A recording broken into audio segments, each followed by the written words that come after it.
Vamos a abrir nuestras Biblias en Mateo capítulo 5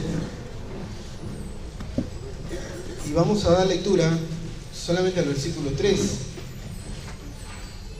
Continuamos el tema del mes, heredando la tierra, y vamos a leer Mateo capítulo 5, versículo 3. Mateo capítulo 5, y solamente vamos a dar lectura al versículo 3. Como es un solo versículo, vamos a leerlo todos con voz fuerte. Mateo capítulo 5, el primer libro del Nuevo Testamento. Mateo capítulo 5, versículo 3. ¿Todos lo tenemos? Conmigo leemos: bienaventurados los mansos, porque ellos recibirán la tierra por heredad. A ver, dije creo que todos, ¿verdad? ¿Qué significa todos? Todos. 5, 5, me estaba confundiendo. 5. Una vez más. Bienaventurados los mansos, porque ellos recibirán la tierra por heredad. Amén. Gloria a Dios. Vamos a orarle a nuestro Dios. Padre Santo, gracias, Señor, porque te hemos podido haber cantado a ti, te hemos glorificado y te hemos dicho, Señor, que tú eres santo, bendito Dios, santo, 3 veces santo, bendito Dios. Nosotros, Señor, somos santificados en ti, bendito Dios. Gracias te damos, Padre Santo, Señor. Gracias, bendito Dios. Muchas veces hemos tenido la oportunidad, Señor, de escuchar, Padre Santo, Señor, el sermón de las bienaventuranzas. Esperamos en esta mañana que seas tú hablando en nuestras vidas. Solamente vamos a hablar de uno de ellos. Bienaventurados los mansos, porque ellos recibirán la tierra por heredad, bendito Dios. Padre Santo, Señor, ayúdame, bendito Dios, a poder compartir este mensaje, esta palabra tuya, Señor, aquella que puede salvar nuestras almas, bendito Dios. Que pueda compartir con mis hermanos acerca de los requisitos para la herencia, bendito Dios, Señor. Y que seas tú hablando a nuestras vidas, que lo necesitamos muchísimo, bendito Dios, porque nosotros creemos, Padre Santo, que solamente con ser hijos tuyos ya lo merecemos todos, y nos olvidamos, Señor, que realmente no merecemos nada, que si algo lo hemos obtenido nosotros es por pura gracia. Gracias te damos, Señor, en el nombre precioso y bendito de Cristo Jesús. Amén y amén. Amén, hermanos. Gloria a Dios. Amén. Encontramos nosotros. Gracias. ¿Están prendiendo a mí? Ah, ya. Muy bien. Sí. Qué precioso, ¿no? Vamos a ver en esta mañana los requisitos de mi herencia. Entonces vamos a ver 2 requisitos que aparecen en el texto 5:5 del libro de Mateo, ¿sí? 2 requisitos. Uno de ellos que vamos a encontrar se encuentra en la bienaventuranza, y el segundo se va a encontrar en la mansedumbre, ¿ya? Entonces nosotros siempre, cuando hablamos de herencia, siempre hay requisitos para heredar. Si un padre va a heredar a su hijo, el requisito que tiene que cumplir, de repente por ahí se establece que tiene que ser mayor de edad. De repente se ponen, pueden ser 3, 4, 5, 6 requisitos de acuerdo al que va a entregar la herencia. En este caso, de repente tiene que cumplir algunas cláusulas. Nosotros, Dios nos ha prometido que nos va a entregar la tierra por herencia, que vamos a heredar el reino de Dios. Pero para eso nos ha pedido a nosotros requisitos. En esta mañana solamente vamos a ver 2 de ellos. ¿Dónde se encuentran? En el Sermón del Monte. Sermón del Monte que ha sido muy desestimado en el curso de la historia por muchos. Ustedes han escuchado hablar acerca de Gandhi. Gandhi utilizó el Sermón del Monte con fines netamente políticos. Encontramos a un muy conocido filósofo alemán, por supuesto ateo, que mencionó la siguiente frase. Dijo que Dios está muerto, y que el Sermón del Monte no es nada más y nada menos que moralidad de esclavos. Interesante. Martín Lutero, el de la iglesia, el que reformó la iglesia de la época de la Reforma, mencionó que era imposible que se pueda cumplir lo que está escrito en el Sermón del Monte. Miren, es imposible prácticamente que nosotros podamos cumplir, que simplemente Dios lo mencionó con el fin de mostrarnos a nosotros los creyentes la gran necesidad que nosotros tenemos de su gracia. Otros dijeron que lo que está escrito en el Sermón del Monte no se va a cumplir en este tiempo, sino se va a cumplir en el tiempo del milenio. El Sermón del Monte no solamente es un conjunto de reglamentos y normas, no es solamente un código de ética para políticos, no solamente es para que nosotros lo podamos ver en la Biblia y podamos decir, ah, qué bonito lo que Jesús mencionó. Hay muchos que lo han tergiversado, lo han entendido muy mal. ¿Cómo lo entiendes tú? ¿Cómo lo entendemos nosotros los creyentes? ¿Será posible que nosotros podamos practicar lo que el Señor establece en sus palabras? Y encontramos que Jesús subió al monte.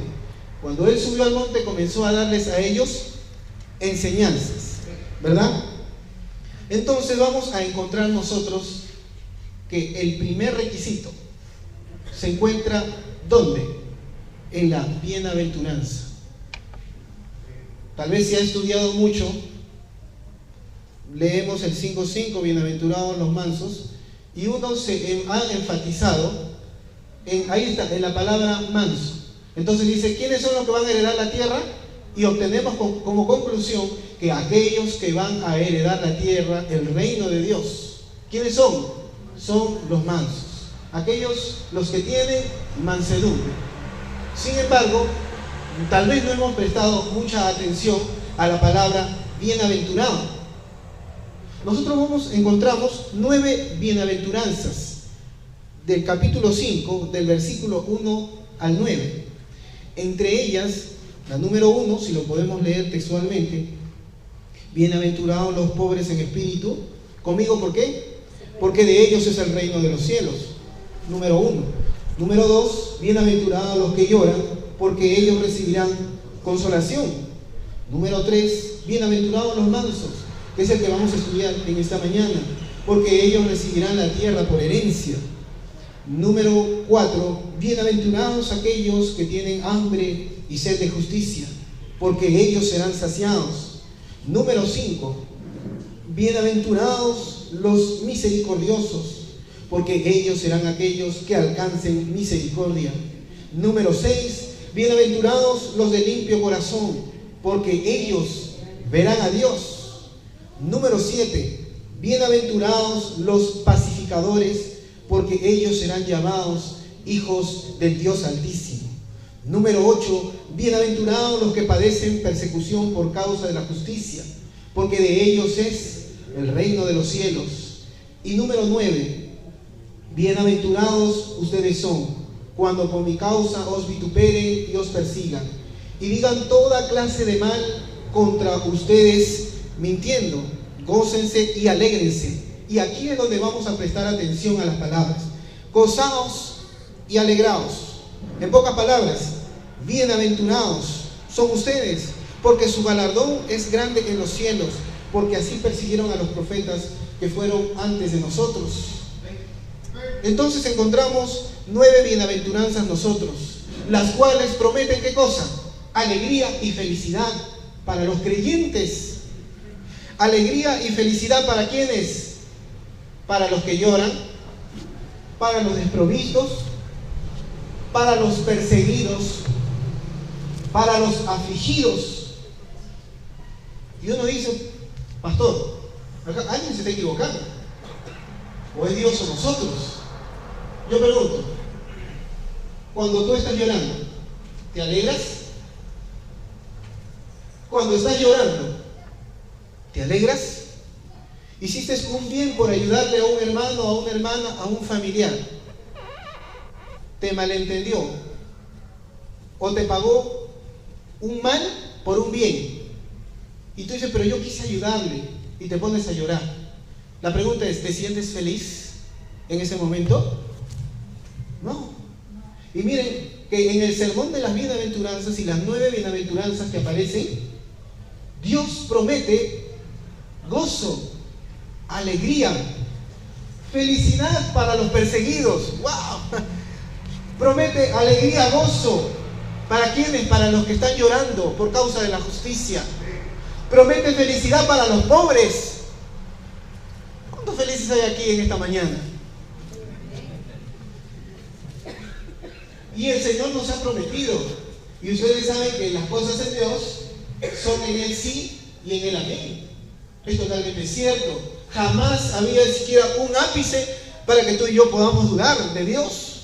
Pero Dios promete para los que le siguen, para los que le sirven, una felicidad plena y absoluta en medio de pobreza, en medio del dolor, en medio de persecuciones, en medio de gran aflicción, en medio de una profunda escasez. Dios promete felicidad. Por eso termina diciendo: gozaos y alegraos. Entonces, ¿cuál es el secreto de esa extraña felicidad? ¿Dónde radica el secreto de esta felicidad?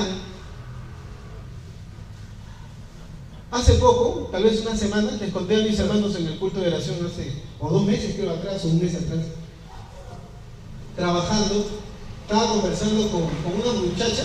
¿Cuánto tendría? Tendría tal vez 25 años de repente. Y estábamos conversando y ella comenzó a contarme de que se sentía muy triste. Y si ustedes le veían la cara, reflejaba una cara de una profunda tristeza. Tal vez como la que tienen ahora algunos en esta mañana. Reflejaba una cara de mucha tristeza. Y yo le pregunto, ¿le sucede algo? Y comienza a contarme. Y el caso que ella me cuenta era un caso prácticamente de telenovela. Y ella me dice: yo aún estoy enamorada, me dice, lo de la típica, la del bobo, ¿no? La del corazón. Hasta ahora todavía sigo muy, muy enamorada. Y creo que nunca más me voy a volver a enamorar. Y yo le digo: ¿pero por qué? Tú eres muy joven. Puedes volver nuevamente, le digo, a encontrar otra persona y enamorarte, y puedes rehacer tu vida y tener una familia. No creo, Señor, me decía. Y yo le digo: ¿pero por qué? Es que cuando usted me escuche lo que yo le voy a contar, ahí me va a entender. Lo que sucede es que ella estaba a punto de casarse. El muchacho, ella muy enamorada del muchacho y el muchacho muy enamorado de ella. Los dos estaban súper enamorados. Era como esa novela antigua, ¿cómo era? Juliana, ¿no? Enamorada de Jorge Armando, no sé. ¿Cómo era? Viviana. Viviana, enamorada ¿de qué? ¿Jorge Armando? Y nadie más. Eran súper enamorados estaban. Y estábamos, me dice, a punto de casarnos y todo era felicidad. Hasta que un día, un accidente cambió el curso de nuestra historia. El muchacho tuvo un accidente terrible. Y me dice, lo peor es que él no está muerto. Tampoco está en estado de coma, sino que él ha perdido la memoria. Si tal vez, dice, yo supiera que él está muerto, bueno, con él sepultaría todo mi dolor, me dice. Bueno, eso es lo que me dice. Pero él está vivo. Y yo lo veo. Y él no se acuerda de mí. Por eso le decía que parece de telenovela. De esa de la que ustedes no ven, ¿no? Por supuesto. Acá no ven novelas. Acá las hermanas están estudiando la palabra, en los tiempos que no tienen nada que hacer. Están prendiendo su radio, están escuchando Radio Integridad, están escuchando alabanzas. Y los tiempos que no están escuchando alabanzas, ¿quiénes así? Están estudiando la palabra de Dios o le están enseñando a sus hijos la escritura. Que así son las mujeres de Green, ¿verdad? Amén. Hay que decirlo. Porque así es, las cosas cuando son, hay que decirlas. Algunas para mal, pero en este caso para bien. Las cosas hay que decirlas. Y así están nuestras hermanas. Y la chica muy dolida en su corazón, y cuando me lo contaba con lágrimas en los ojos.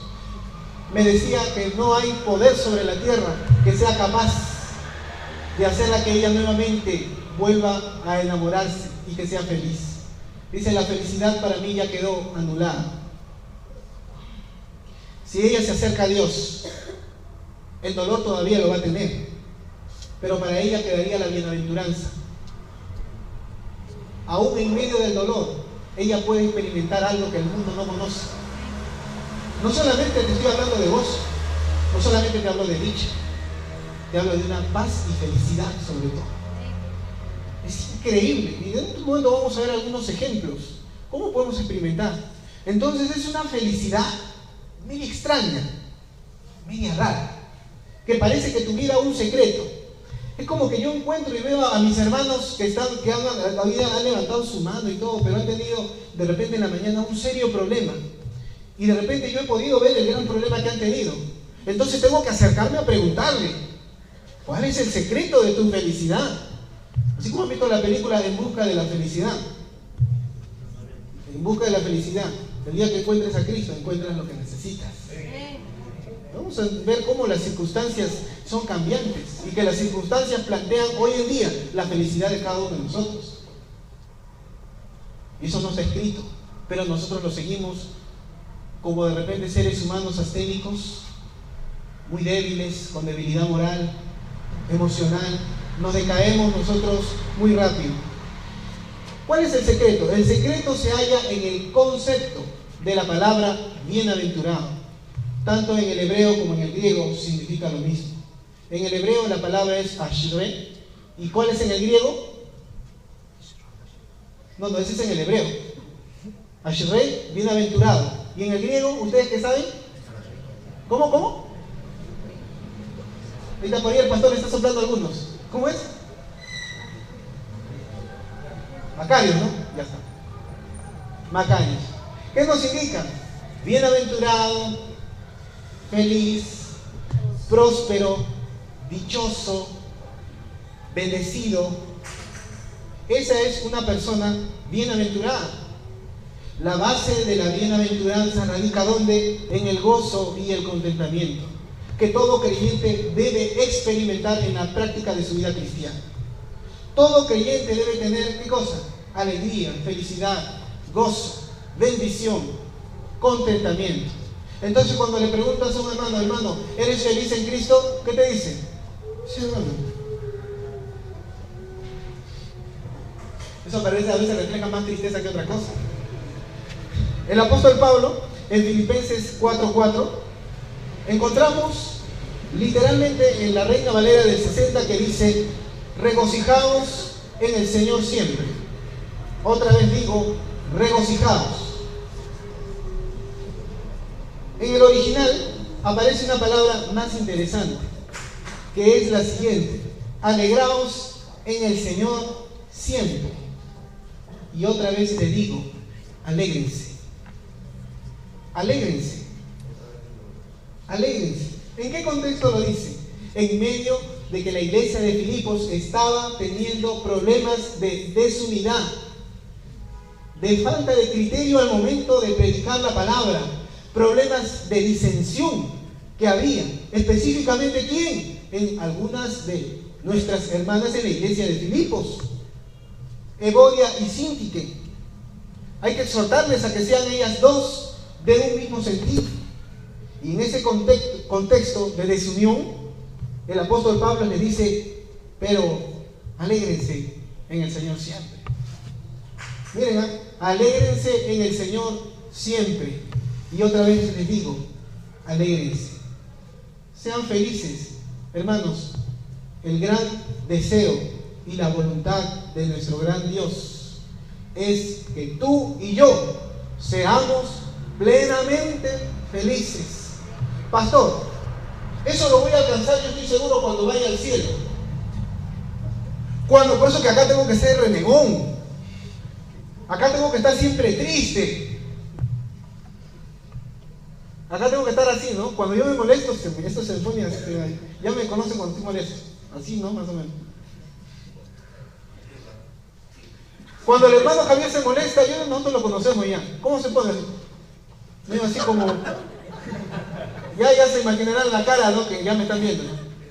Cuando ya lo vemos así, ya está molesto, y así, como que se le acelera la respiración. Y cada uno podemos identificar cuando estamos molestos, así, o de repente cuando estamos tristes. Una cosa es que seas melancólico y tengas el temperamento melancólico, pero no todo vas a parar todo llorando, triste. ¿Cómo estás? Bien, hermano. Hermano, el Evangelio es el Evangelio de la bienaventuranza. Este Evangelio se predica con gozo y felicidad. ¿Cómo vas a ir a predicarlo, hermano? Una persona está triste, derrumbada, destruida, caída, y le vas a decir, Dios te puede ayudar. Bueno, todavía a mí no me ayuda, pero de repente a ti sí te ayuda. Vas a desanimarlo. Y cuando tú le preguntas, oye, el hermano que te envié para que te dé consejería y para que te anime y te levante, ¿cómo te ayudó? Nada, me desanimó más todavía. Es más, dice, yo tuve que aconsejarle a ese hermano. Y como que tuvo que animarle un poquito al hermano a que predique mejor. Ese es el Evangelio de nuestro Dios. Y Jesús comienza dando el sermón de las bienaventuranzas. Y queremos notar cómo Él empieza. Miren, dice, versículo 1, viendo la multitud, viendo Jesucristo a la gran multitud que había, Él subió al monte y sentándose, vinieron a Él, sus discípulos, y abriendo Jesucristo su boca, les enseñaba diciendo, y comienza a darles las bienaventuranzas. Número 1, cuando nosotros nos sentamos a los pies de nuestro Señor Jesucristo, Él nos enseña cómo nosotros ser bienaventurados, cómo ser felices. ¿Cómo pretendemos tú y yo ser felices si no nos sentamos a los pies del Maestro? Si pasa más de una semana, llega el mes y nunca te sientas a escuchar la palabra de Dios. Por eso que no sabemos cómo ser felices. Y decimos que la felicidad no es para nosotros. Eso es una gran mentira diabólica. El que padezcamos, el que suframos, el que muchas veces lloremos por causa de la palabra de Dios, de la justicia, no quiere decir que no experimentemos la felicidad. Tenemos que ser totalmente y plenamente nosotros felices. Pero para que pueda ocurrir eso, número 1, tienes que sentarte a los pies del Maestro. Y ahí Él te va a enseñar cómo ser feliz, cómo ser realmente una persona bienaventurada. Y segundo, su sola presencia. Miren, su sola presencia basta para cambiar cualquier circunstancia humana, cualquier circunstancia de la vida. Tú estás totalmente derrumbado. Los problemas te han inundado. Problemas por aquí, problemas por allá. Encima de eso, persecución. No nos dejan predicar la palabra. Te sientes muy triste. Quieres seguir avanzando. Te sientes muy golpeado emocionalmente, sobre todo espiritualmente. Y has recibido la palabra de Dios y Dios te dice cómo ser feliz. Dice, Señor, gracias te doy porque tu palabra me la has dado a mí. Pero no solamente eso, sino que basta con la sola presencia. Eso se llama comunión con Dios. Eso se llama intimidad con Dios. El primero encontramos palabra de Dios, recibir palabra de Dios. Y el segundo encontramos la oración, que es importante y vital en la vida del creyente. Señor, ya he leído tu palabra. Me pongo contigo en oración, en mi intimidad contigo donde nadie me ve.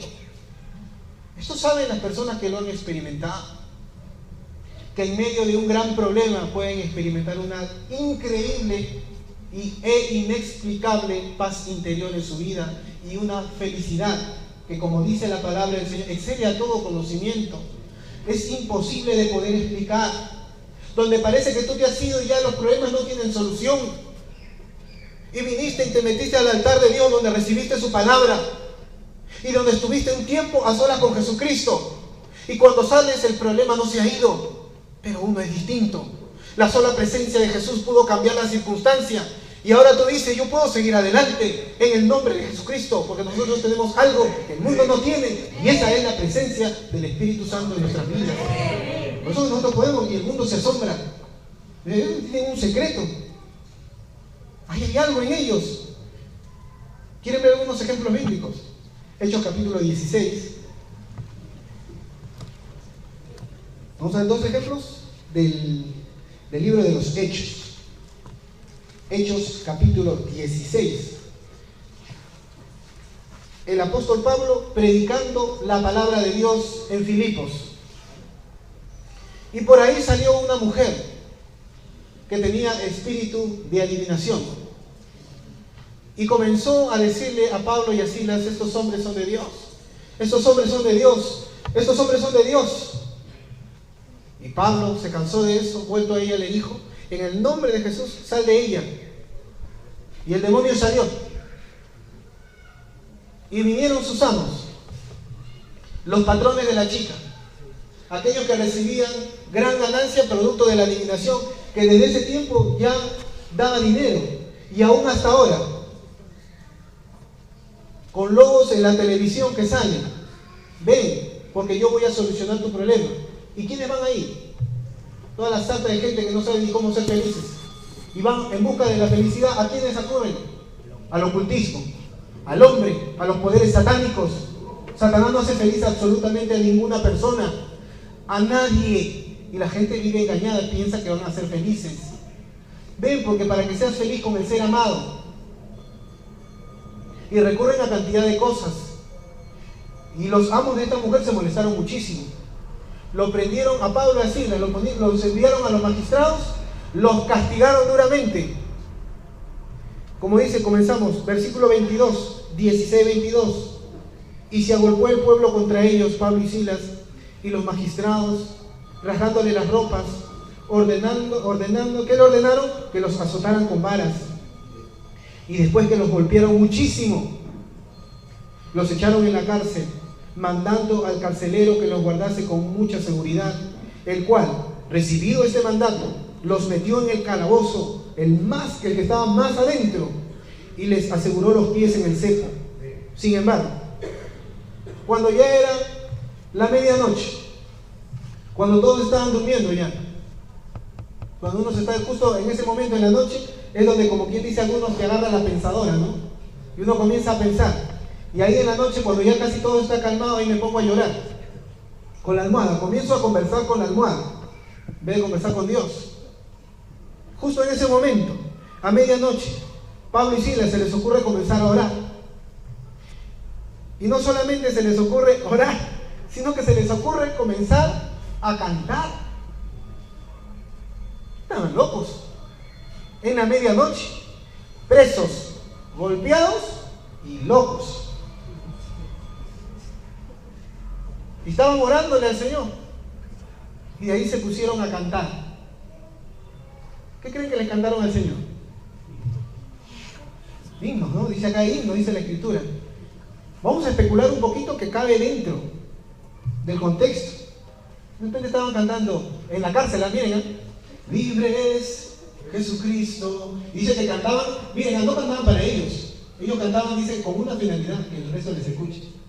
Y ellos cantaban. Ahí aún en eso predicaban el Evangelio. Nos hizo libres. Y los presos les escuchaban. No les interesaba. Seguían cantando. Libres, Jesucristo. Nos hizo libres, cantaban. Y si cantamos, cantamos para Él. ¿Están locos? Están presos y cantan.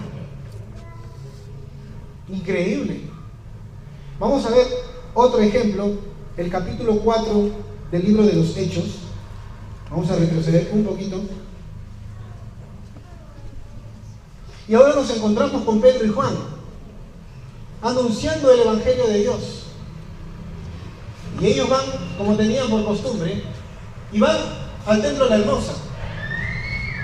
Y en la puerta del templo se encuentran a un señor, cojo de nacimiento.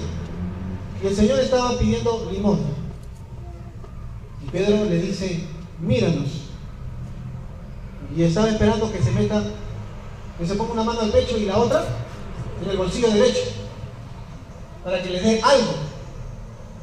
Pero Pedro le dice: no tengo oro ni plata, lo que tengo te lo doy. En el nombre de Jesucristo de Nazaret, el Jesucristo vivo, el que yo predico, levántate y anda.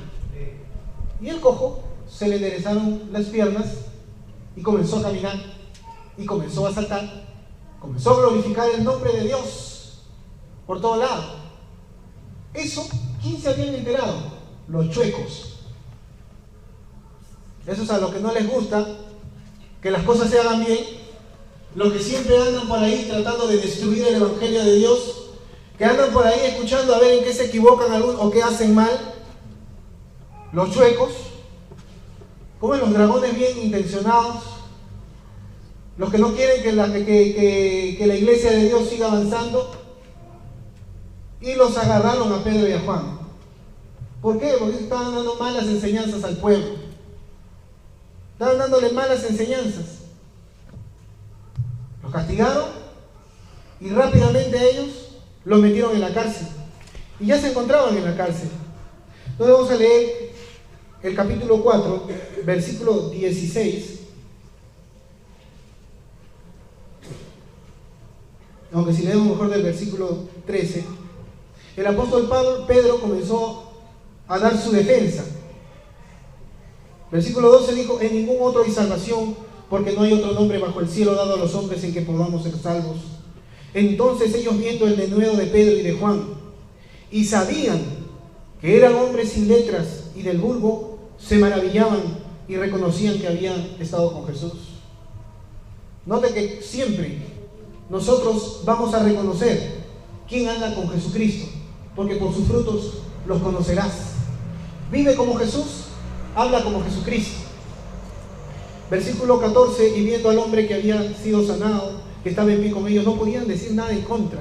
Entonces les ordenaron que salieran del concilio, y los sacerdotes, los saduceos y parte de los soldados comenzaron a conversar cuál iba a ser la situación de Pedro y de Juan.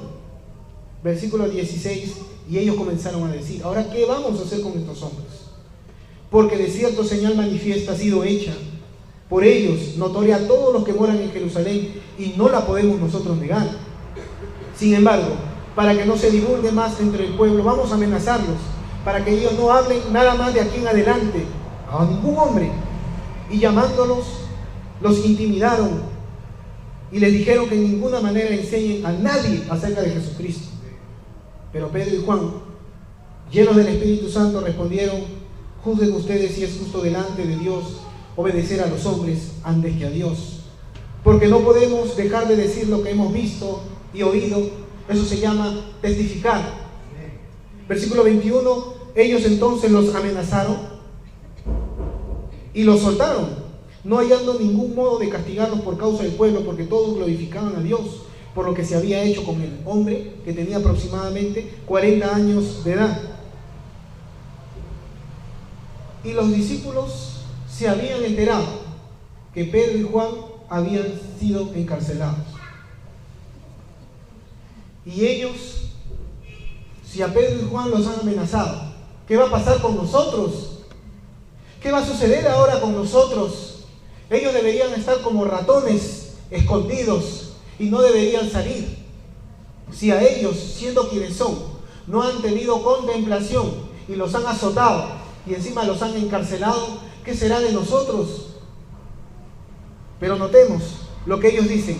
Versículo 23: y ellos, Pedro y Juan, puestos en libertad, vinieron a los suyos y contaron todo lo que los principales sacerdotes y ancianos le habían dicho. Y ellos, habiéndolo oído, alzaron todos su voz a Dios y comenzaron a orarle al Señor, diciendo: soberano Señor, tú eres el Dios que hiciste el cielo y la tierra, el mar y todo lo que en ellos hay, que por boca de David tu siervo dijiste: ¿por qué se amotinan las gentes y los pueblos piensan cosas vanas? Se reunieron los reyes de la tierra contra el Señor y contra su Cristo, porque verdaderamente se unieron en esta ciudad contra tu santo Hijo Jesús. Y siguen hablando, siguen orando ellos al Señor. Versículo 29: y ahora, Señor, mira sus amenazas y concédenos ahora a nosotros tus siervos, que con toda valentía prediquemos tu palabra, mientras extiendes tu mano para que se hagan sanidades y señales y prodigios mediante el nombre de tu santo Hijo Jesús. Y cuando ellos hubieran orado, el lugar en que estaban congregados tembló, y todos fueron llenos del Espíritu Santo y hablaban con valentía la palabra de Dios. Entonces continuamos: y la multitud de los que habían creído era de un corazón y de un alma. A pesar de que Pedro y Juan habían sido encarcelados, la iglesia del Señor, en vez de intimidarse, en vez de atemorizarse, cobró valor y seguía predicando con mucha valentía la palabra de Dios. y todos aquellos que habían creído en el Evangelio eran de un corazón y un alma. ¿Esto qué cosa nos dice? Que había una expresión en medio de la persecución de felicidad. Porque la felicidad mundana depende de las circunstancias externas. Si hoy en día tu economía en tu casa está bien, entonces eres feliz. Si no tienes problemas con tu esposo o tu esposa, eres feliz.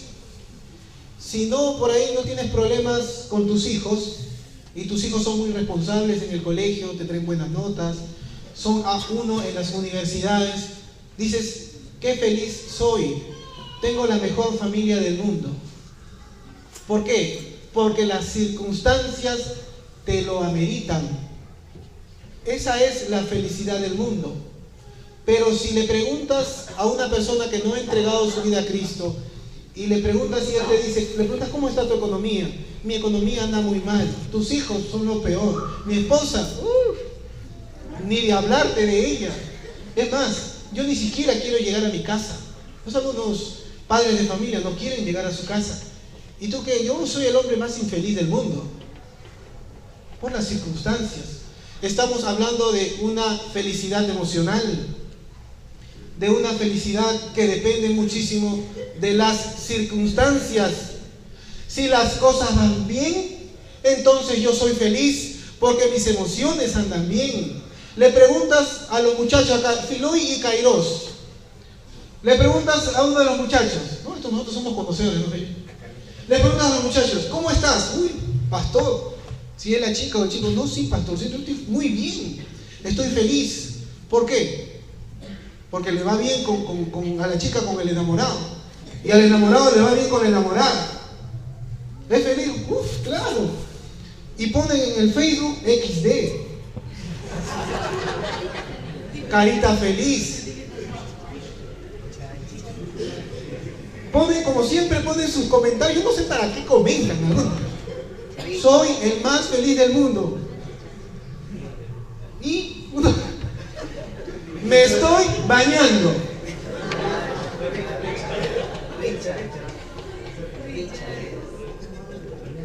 ¿Qué?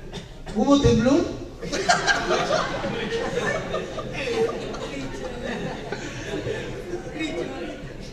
Y lo peor es que todo el mundo comenta. Tú ves, si te fijas, 17 likes, como 120 comentarios, y todo el mundo comienza a comentar. Oh, ¿y tú? Y le responde, yo, nada.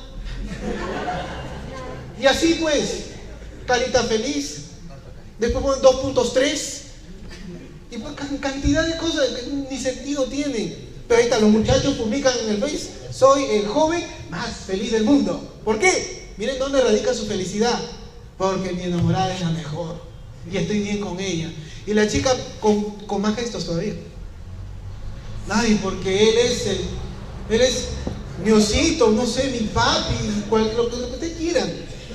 Y son felices. Terminaron con la chica. La chica terminó con el chico. Y ponen en el Face, puntos suspensivos, signos de exclamación.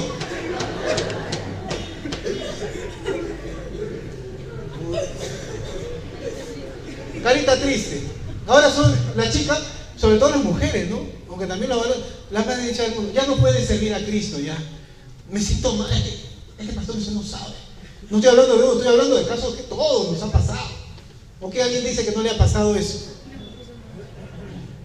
Algunos, como me ven, pensarán, no, el pastor Saúl así como es, guapo y todo, nunca lo habrán choteado.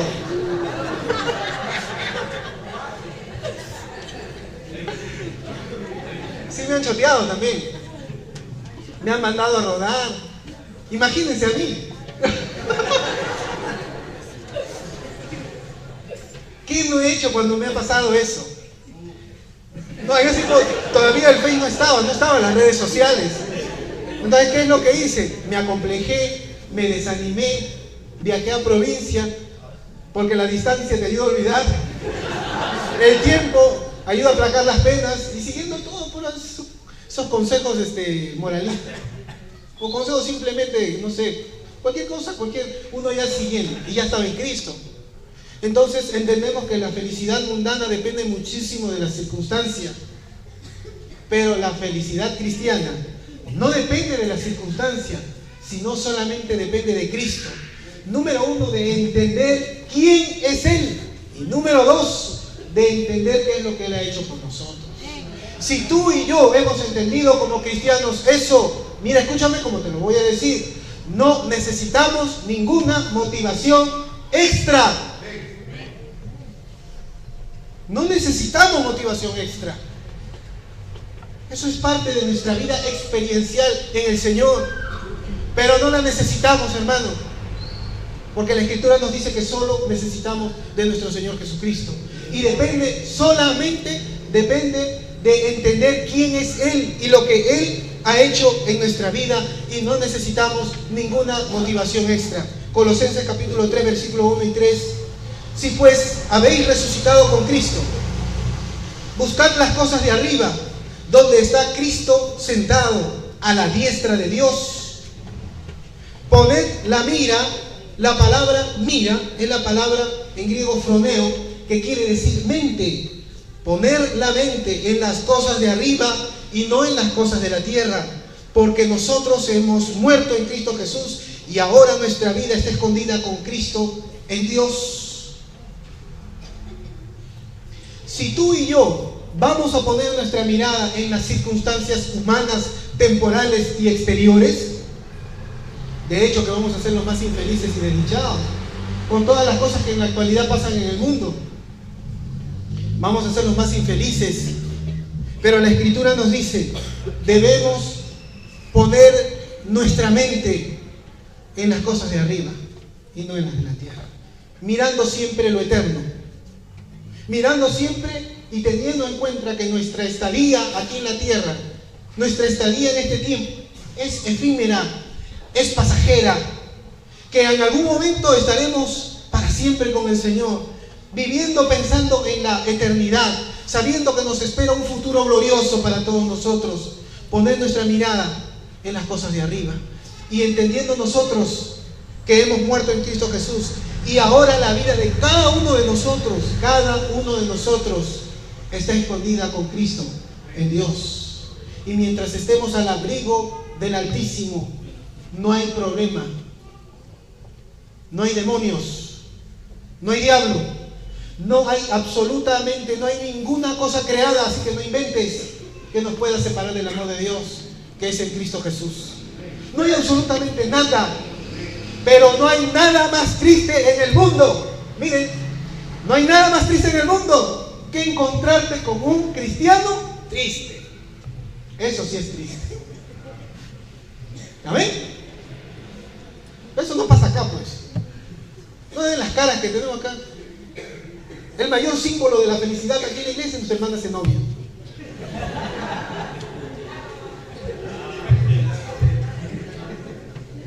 Cuando la vemos, a lo menos nos motiva a dar una sonrisa, ¿no? Gloria a Dios.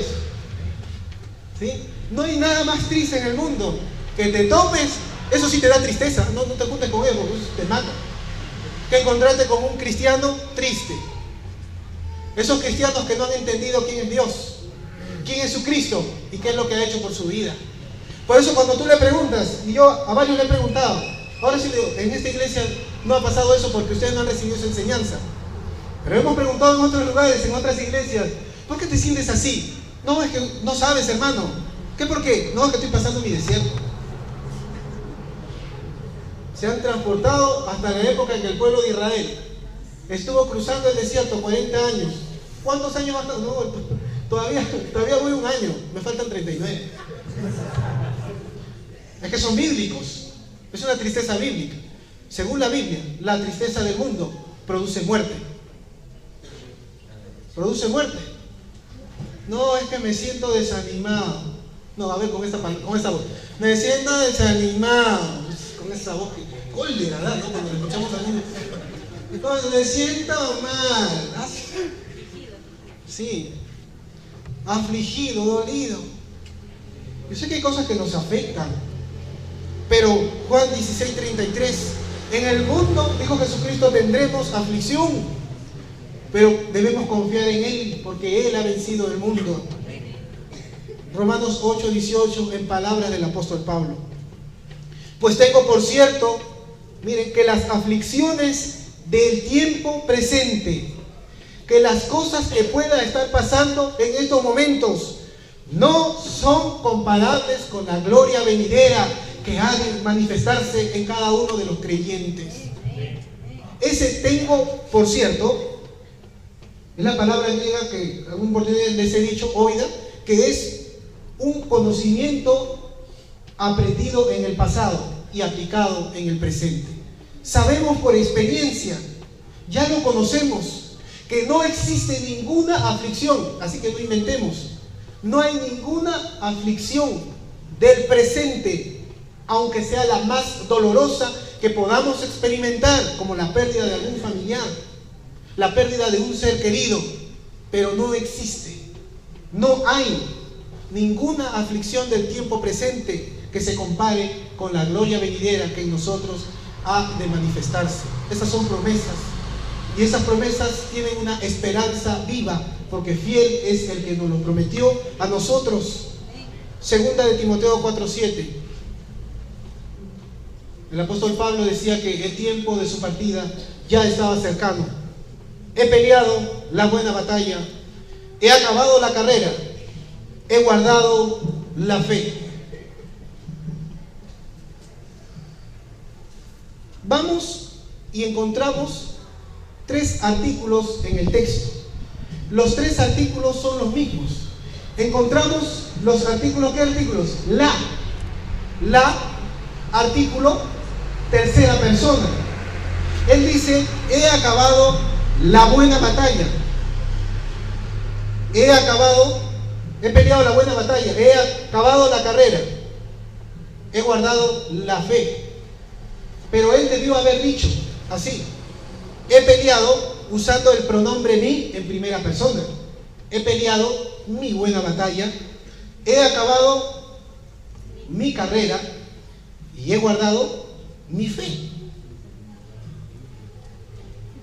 Un hombre que toda su vida ya la había proyectado, que estudió con los mejores maestros, estudió al lado de Gamaliel, un hombre muy preparado, un hombre profesional, como él mismo se consideraba, fariseo de fariseos. ¿Tú te consideras fariseo? Pues yo soy fariseo de fariseos. Muy preparado, conocedor de varios idiomas, latín, hebreo, griego. Era un hombre muy preparado. Hablaba el arameo, por supuesto. Un hombre muy preparado. Un hombre que había trazado ya su vida, y él se había propuesto tal vez ser uno de los mejores fariseos y de los mejores maestros de la ley que puede existir en todos los tiempos. Un hombre muy preparado. Y esa sí era, ¿qué cosa? Su carrera. Esa era su batalla. Y esa era su fe, porque era la fe que él tenía. Sin embargo, cuando él termina todo, él no dice que es de él, sino dice en tercera persona que le corresponde a otro. Qué interesante. Y encontramos que en ese sentido, él fue un hombre no realizado, porque jamás cumplió con lo que él se había propuesto, porque eran metas personales. Eso se llama vivir para otro. ¿Me entiendes? Se llama vivir para otro. Vivir para otro. En ese sentido fue un hombre muy frustrado. Pero vamos a ver que al final, en sus palabras, encontramos mucha paz y una felicidad impresionante. Es como que él nos diga: ya no me importa, ahora yo lo tengo por basura. Ya no me interesan esos estudios, ya no me interesó todo lo que yo había ganado. Ahora me interesa solamente hacer lo que mi Dios me ha mandado. Y él encontró la felicidad en medio de una gran frustración. Porque si tú te preparas toda tu vida para apuntar a un gran propósito y no lo cumples, hermano, ¿qué tal tristeza trae a tu vida? Yo pensaba que también era una persona muy frustrada y muy desdichado, porque toda la vida quise ser el mejor ingeniero electrónico y no lo logré. Yo he tardado años para asimilar la idea. Años han pasado para que pueda entender de que no se trata, que mi felicidad no está en las circunstancias ni hacer lo que a mí me agrada, sino en cumplir con lo que Dios nos ha mandado. El apóstol Pablo había entendido muy claro, por eso lo enseñaba. Si tú no lo entiendes, jamás enseñarás a nadie esto. Nunca le podrás enseñar. Pero si tú entiendes que la felicidad radica totalmente en entender quién es Cristo y lo que Él ha hecho por nosotros, cumplir su voluntad, entonces vas a ser la más feliz, el más feliz del mundo. El ser bienaventurados es un estilo de vida y el primer requisito para heredar la tierra. ¿Se entiende un poco mejor? Necesitamos entender que somos bienaventurados, que somos bienaventurados. Y la bienaventuranza no es una palabra que suena bonito o que se nos haya entregado a nosotros como un sobrenombre, sino es un estilo de vida. En pocas palabras, aprende a vivir en la bienaventuranza, aprende a vivir feliz en el Señor, y felices todos nosotros en Cristo Jesús. El segundo requisito lo vamos a encontrar en el mismo texto de Mateo capítulo 5, versículo 5. Bienaventurados, y ya hemos visto la bienaventuranza. Bienaventurados, ¿quiénes? Los mansos, porque ellos heredarán la tierra. Ahí encontramos el segundo requisito. Es posible de que en medio de un mundo con tanta violencia podamos nosotros experimentar, practicar la mansedumbre. Acabo de comprar el diario Ojo, porque quería traerles a ustedes, y compré el día viernes para traer y leer algunas noticias violentas, y me olvidé en el carro, y cuando quise recuperarlo al día siguiente, en el carro que trabajo, ya no estaba, ya había desaparecido. El Señor se lo llevó. Compró el diario de la mañana. ¿Por qué? Para leer algunas cosas y para encontrar, si encontramos cosas muy violentas y que de todas maneras aparecen. Algunas noticias del diario, aquí aparece la fecha, Lima, domingo 21 de julio del año 2013. Y esta es la primera. Voy a leer algunas nada más, pues no voy a leerles todos. Y seguro que algunos al final me van a pedir el periódico para leer, o para terminar de desarrollar ¿qué cosa? El crucigrama o el pupiletras. Escuchen, la primera de ellas, guitarrista chichero, le disparó porque ella se negó a volver con él. Mata su ex de 7 balazos. Asesino se entregó a la policía tras crimen en La Victoria y se supo que ya estuvo preso. Ese es uno. Segunda noticia, dice Fierros del Yauca, capturan al líder de la banda. Otra noticia, Toto quitó 1,000 soles a mujer de 92 años y además asaltó a empresario. Cae el ladrón que robó a una abuelita de 92 años. Como quien diría uno, estos no tienen perdón de Dios. Otra noticia, cae mujer acusada de explotar niñas. Según la policía, la tía Mari la prostituía y obligaba a vender droga en el Rima. Y una última más, asesinan abogado después de un plagio. Estas son algunas noticias que todos los días podemos encontrar en los diarios. Todos los días, violencia, muerte y destrucción. Todos los días es así. Podemos vivir con mansedumbre en un mundo lleno de violencia. La palabra mansedumbre es una obra que se efectúa en nuestro interior, en nuestro ser, en nuestra alma. En primer lugar es para con Dios, y en segundo lugar, no solamente el ser mansos para con Dios, sino también para con los hombres. La mansedumbre es una actitud que no se revela contra Dios, que está dispuesta a hacer y obedecer al Señor, sin criticar, sin refutar absolutamente nada. La mansedumbre es una consecuencia de la humildad.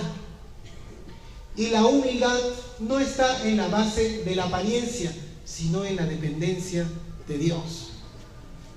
¿Soy más humilde cuando aparento ser más humilde? No. Soy más humilde mientras cada día de mi vida más dependo de Dios. Y si tú eres una persona que vive su vida así, en humildad, como consecuencia de tu humildad, serás una persona que ejerza en su vida la mansedumbre. La mansedumbre, en un concepto negativo que le vamos a dar, jamás hace una afirmación propia. Nunca piensa en lo suyo personal. No se ocupa en lo absoluto de su propio yo. Cuando decimos nosotros, ya hemos entendido que debemos practicar la bienaventuranza y debemos vivir como un estilo de vida el ser bienaventurados. Ahora estamos viendo la mansedumbre. Y cuando alguien te pregunta, ¿practicas la mansedumbre? Tú dices, sí. ¿Eres manso? Sí.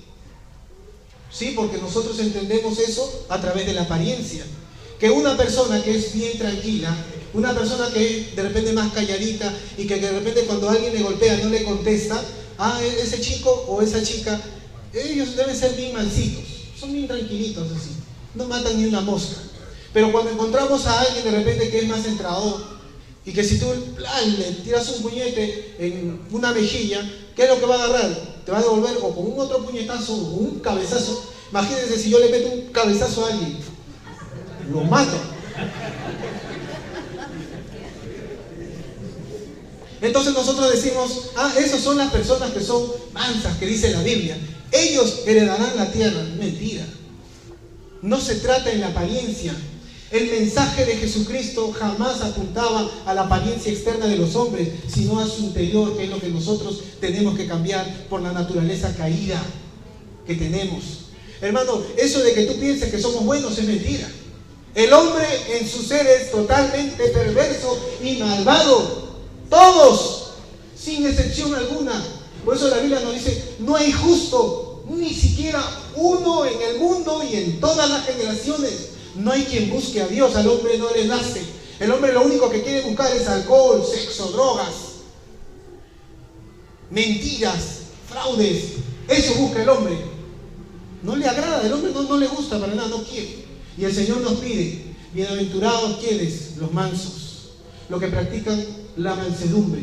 Son aquellos que a pesar que Dios les dice algo, que hagan, y no les parece, nunca refutan, sino están dispuestos a obedecer. Santiago 1:21, por lo cual, desechando toda inmundicia y abundancia de malicia, recibid con mansedumbre la palabra implantada, la cual puede salvar vuestras almas. ¿Cómo debemos nosotros recibir la palabra de Dios? Con un espíritu de mansedumbre.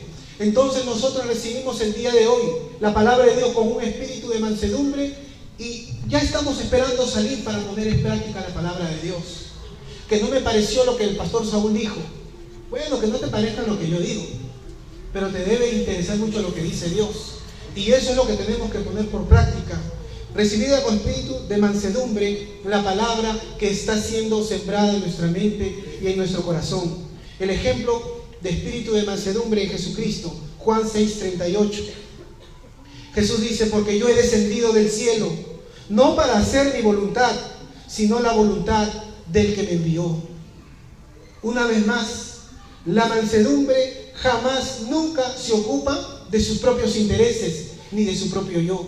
Y el ejemplo perfecto lo tenemos en Jesucristo. Jesucristo, no he venido a hacer mi voluntad, sino la voluntad de mi Padre. Lucas 22:42. Jesucristo, puesto de rodillas, oró diciendo, Padre, si quieres pasa de mí esta copa, pero que no se haga mi voluntad, sino la tuya. Encontramos el ejemplo perfecto de Jesucristo, de mansedumbre. La práctica de mansedumbre en Jesucristo. Hermanos, cuidado. Existen cantidad de cosas que no nos parecen a nosotros. Y saben, a veces ¿quiénes somos? Se nos plantea como rebeldes. ¿Por qué rebeldes? Es totalmente todo lo contrario a la mansedumbre. A ser manso, la rebeldía. Porque recibes de parte de Dios algo que tú tienes que ejecutar. Porque Dios te manda y te dice predica y no te da la gana de predicar. Eso se llama rebeldía, rebelión. Dios te manda y te dice, trae más a tu célula, invita, conviértete en un líder de célula. Ay, no, eso no es para mí. Dios te manda y dice, ven a ayudar aquí en la iglesia y sírvele a tu Dios. No lo hace. Esposos, ámense. Fastidies. Instruye a tu hijo en la palabra de Dios. No tengo tiempo. Cuidado. Bienaventurados los mansos. El sí condicional, las cláusulas condicionales, porque solo ellos heredarán la tierra. Ante Dios. Si a ti no te da la gana de obedecer la palabra de Dios, eres rebelde, no eres manso. La mansedumbre la aprendemos del ejemplo perfecto de Jesucristo. Y segundo, ante los hombres, una actitud que no se revela tampoco contra los hombres. Bueno, es fácil no rebelarse contra los justos, ¿sí o no? Si tenemos autoridades justas, sea en la iglesia o fuera de ella, porque Dios nos ha mandado a sujetarnos a las autoridades, esa es la enseñanza bíblica que tenemos nosotros, porque toda autoridad ha sido puesta por Dios, así que el que resiste a alguna autoridad, a lo establecido por Dios, resiste. Cuando tú ves que el semáforo está en rojo y te quieres pasar la luz roja, estás pecando, es infracción de la ley. No es que nadie me ha visto. Nadie me ha visto. Pero como nadie me ha visto, yo lo hago. Encontramos ejemplos en la Biblia, no vamos a citar muchos, solo 2 nada más. Es fácil no rebelarse contra una persona que practica la justicia, pero qué complicado es no rebelarse contra un perverso. Hace 2 semanas atrás, o si no me equivoco la semana pasada, o creo que 2 semanas atrás, voy a recoger a mi hijo del colegio en el Miguel Grau. Y cuando salimos tuve la oportunidad de presenciar una bronca, como quien diría, una pelea. Pero era una pelea muy desigual. Era un muchacho, tal vez ese tendría 30 años y el otro debería tener 17. El otro era más agarrado, más alto. El otro un flaquito era. Como algunos, ¿no? Acá sí no hay, todos son bien agarrados. ¿Y qué creen que pasó? Lo revolcó al muchacho, al mocoso. Y ahí estaba. Y yo lo estaba mirando. ¿Y sabes qué me dio? Indignación, bronca, cólera. Ya estaba bien, yo estaba bien estaba. Y ya mi cara se comenzó a transformar. Más feo de lo normal estaba quedando yo. Ya como que ya estaba, que me estaba incomodando ya. Porque me parecía algo muy injusto. Por último, peleate con alguien de tu talla. Y después de eso viene alguien con otra moto y yo dije, ¿lo ayudará el muchacho? Viene y en el suelo y lo revienta así más todavía. Uno dice, no, acá me tengo que vengar. No, esto sí merece venganza. No, esos son unos perversos, esos muchachos. Y ya como que te va dando cólera, ¿no? Y ya te vas. Acá no hay así, ¿verdad? Cuando vemos toda causa la encomendamos a Dios, ¿no? Ojalá, nosotros somos así, ¿sí? Javier, no está Alex también, ¿no? No están. ¿Somos así nosotros? No. Somos totalmente espíritu apacible. Mansos totalmente. No, cuando vemos esas cosas, no, para nada. Me causó tal indignación. Y después, ¿sabes qué me puse a pensar? ¿Qué hubiera hecho Jesucristo en mi lugar? Así que había que dirigirse a la Escritura. Y cuando voy a solamente citarles 2 casos, te va a sorprender. Uno de ellos, capítulo 7, y con esto ya terminamos. Capítulo 7 del libro de los Hechos, versículos 55 al 60. A Esteban por predicar la palabra de Dios. Pero Esteban, lleno del Espíritu Santo, puesto los ojos en el cielo, vio la gloria de Dios y a Jesús que estaba a la diestra de Dios, y dijo: He aquí que veo los cielos abiertos y al Hijo del Hombre que está a la diestra de Dios. Entonces ellos, dando grandes voces, se comenzaron a tapar los oídos y arremetieron a una contra él, y echándole fuera de la ciudad comenzaron a apedrearlo. Lo comenzaron a apedrear y los testigos pusieron sus ropas a los pies de un joven llamado Saulo. Saulo estaba metido en estas cosas, el apóstol Pablo, antes de entregar su vida a Cristo. Por eso él bien decía, palabra fiel y digna de ser recibida por todos es esta, que Cristo Jesús vino al mundo a salvar a los pecadores, de los cuales me considero el primero de ellos. Él se consideraba el más sucio y el más pecador, pero Cristo había limpiado sus pecados. Versículo 59. Y apedreaban a Esteban con odio, mientras él invocaba y decía, Señor Jesús, recibe mi espíritu. Y puesto él de rodillas, clamó a gran voz, diciendo, Señor, no les tomes en cuenta este pecado. Y habiendo dicho eso, murió. ¡Qué increíble! Estas son las cosas que uno no puede explicar. Era para que él, mientras estaba siendo apedreado y tenía lucidez, le diga a todos, conmigo, se fregaron toditos. Ya los he visto ya. Yo sé quién es el Señor, acabo de ver el cielo abierto. Ahorita le voy a pedir al Señor que me envíe como 100 ángeles. A toditos les mande fuego y los destruya. Amén.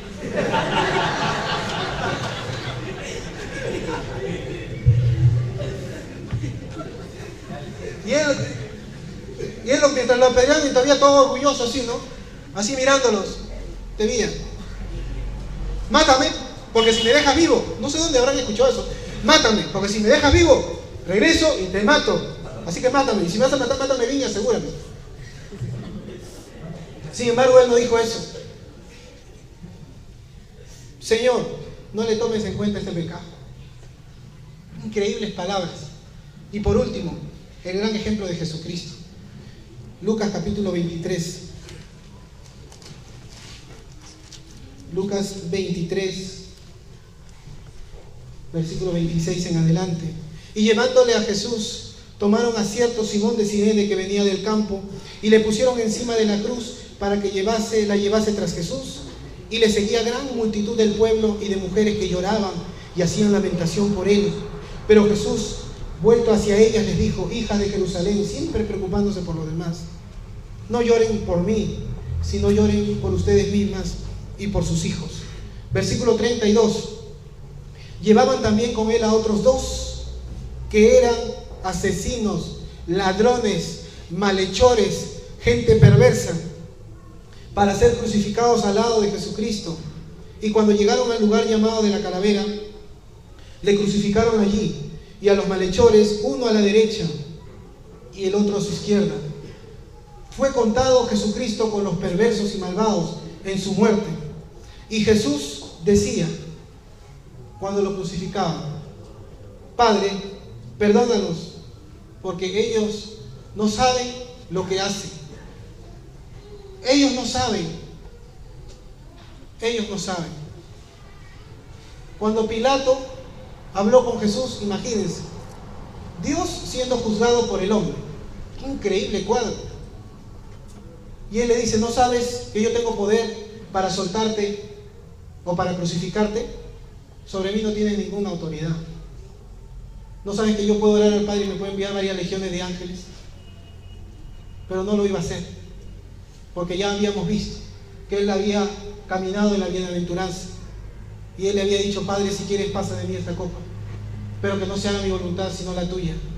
Cuando él estaba en la cruz estaba pensando en lo que le estaban apedreando. Cuando estaba en la cruz estaba pensando en nosotros y todos los pecados que hacemos. Y cuando te vas con esa mujer que no es tu mujer, Cristo piensa en ti. Cuando te vas a fornicar por ahí con alguien que no es tu pareja, Cristo está pensando en ti. Cuando mientes una y otra vez, Él está pensando en ti. Cuando no queremos servirle a Dios, Él está pensando en ti. Y mientras nosotros hacemos todo eso, Él sigue diciendo, Padre, como intermediario, sigue perdonándonos. No saben a veces lo que están haciendo.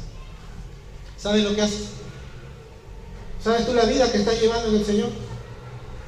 Entonces podemos concluir de esta manera, que solo los bienaventurados y los mansos heredarán el reino de Dios, heredarán la tierra. Jesús capítulo 5 comenzó el Sermón del Monte. Él comenzó. Capítulo 7 lo terminó. Él comenzó capítulo 5. Se sentó con ellos y les comenzó a enseñar y les dijo: bienaventurados, bienaventurados, las 9 bienaventuranzas, y les comenzó a dar otras enseñanzas más. Cuando él terminó de darles el Sermón del Monte, capítulo 7, versículo 24 en adelante, textualmente les dijo estas palabras, las mismas palabras que el Señor nos termina diciendo a nosotros en esta mañana.